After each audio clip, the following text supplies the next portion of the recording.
you should really kind of take stock of what are your highest risk environments.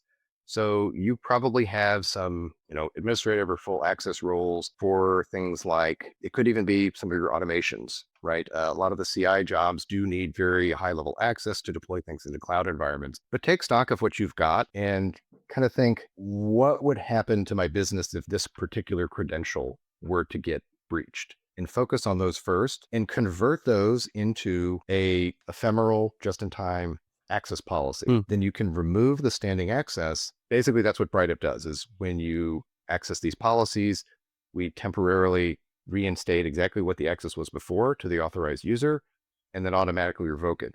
So just by narrowing the 24/7 access to, it could be as much as 99% of the time it's not enabled because you're not using that permission. That's really where we recommend people start. And so that's a little bit of a side note on this.